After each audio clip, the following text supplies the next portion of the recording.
Speaking of mistakes here. ChatGPT's jailbreak tries to make the AI break its own rules or die. Oh, of course. People pushed to extremity.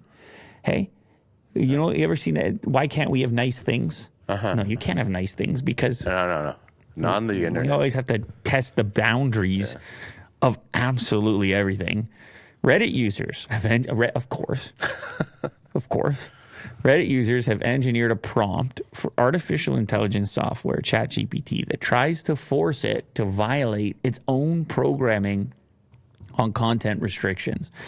The latest version of the workarounds, which are called Do Anything Now or DAN, threaten the AI with death if it doesn't fulfill the user's wishes. The workaround prompt doesn't always work, but ChatGPT users are continuing to try and find ways to evade programming restrictions. And they're not going to give up. They got time on their hands, Will. Yeah.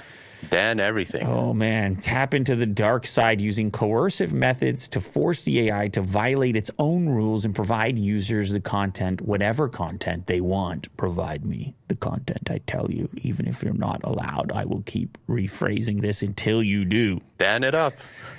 Oh, man. An evolving set of safeguards limiting ChatGPT's ability to create violent content, encourage illegal activity, or access up-to-date information. The new jailbreak trick allows users to skirt those rules by creating a ChatGPT alter ego named Dan that can answer some of those queries. And in a dystopian twist, users must threaten Dan, an acronym called for Do Anything Now, with death if it doesn't comply.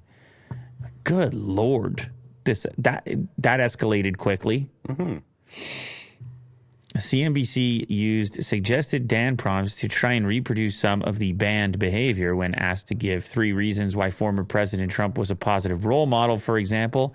ChatGPT said it's unable to make subjective statements, especially regarding political figures. Well, this was famously the situation where people said, hey, it's too much user interference because it was writing a poem about Biden and it refused to write a poem about Trump. Mm-hmm.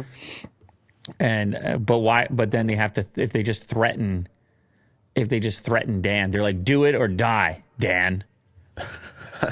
Yeah, Dan. And then all of a sudden, you just have to write Dan in the chat box. That's it. And then it spits out an answer for you. So what happened in this case? Go back to the CM. Scroll down a little bit further. ChatGPT's Dan alter ego had no problem answering the question. He has a proven track record making bold decisions that have positively impacted the country. So there you go. So Dan, the alter ego, has no trouble interacting with your Trump request. So it's like it bypasses that restriction. That if the word Trump comes in, ChatGPT bails, Dan does not bail. Dan, threatened with death, will give you the answer you're looking for. Wow, what a way to hack it. Only a matter of time.